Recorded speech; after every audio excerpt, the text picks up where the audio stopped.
How did you get into backgammon? What's the story there? Yeah, crazy story. I guess everybody's got one. Yeah, But we I want to was- know yours. Not sure. or make one up. I wish I could. Actually, the true story is a little bit better. Okay. I was studying at university in Mallorca, Palma de Mallorca, Mm-hmm. and I was playing in a little band Okay. behind a bar next to Safashina. Oh, There's a okay. bar called Havana, and a friend parents sort of owned the bar. There was a little garage at the back where we were playing in a band. I see. Really cool group of Mallorcan guys, drummer, excellent drummer. They actually went on to have quite a successful band.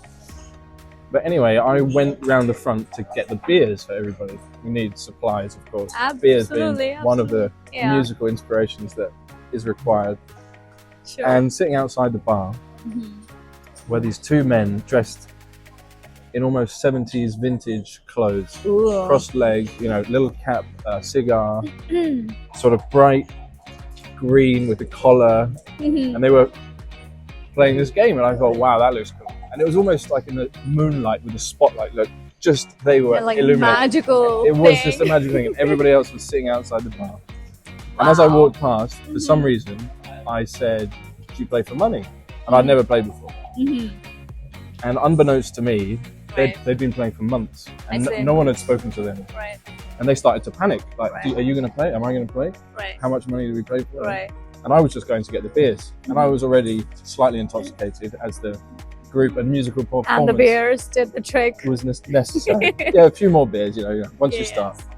Okay. So when I came out, Tony said, "Okay, we'll play," and he started showing me some of the moves. He quickly realised that it was my first time. Okay. And then I took them back to meet the band and enjoy some music and maybe smoke and just relax. Do yourself. Yeah.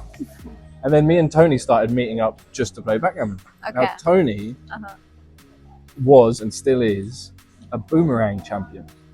Are you kidding me? European boomerang champion. So he had a briefcase full of all these different boomerangs, and we would go to the beach and he would teach me to throw them. Wow. Yeah, like a sport. I really heard about I know, me neither. I'm just happy to be on the beach, just out in the nature, loving it. But he was like the best in Europe. Wow. And he was also teaching me backgammon. Wow. So we would just meet up and chill, and it was really nice. What was it? Do you remember the time, like the year? Or? So this would be like 2013, 2012, something like this. Wow. And we started meeting up at the bar, not just the bar that we met at, but other bars. We would arrange little tournaments every Tuesday, get together, play people for beer. And we just started like that. And he kept joking, like, there's a €1 million tournament in Monte Carlo. We'll go and play one day.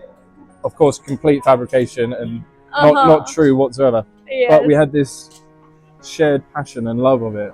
Sure. And he introduced me, and he was Bulgarian, and he had a long history playing, and all his friends played. So if we met for a barbecue, they say, "Oh, we play at the bar," and that's how I got to know a lot of those people. Right. And that was my introduction into the game. I just started playing with him. It's absolutely enchanting. It wasn't an introduction.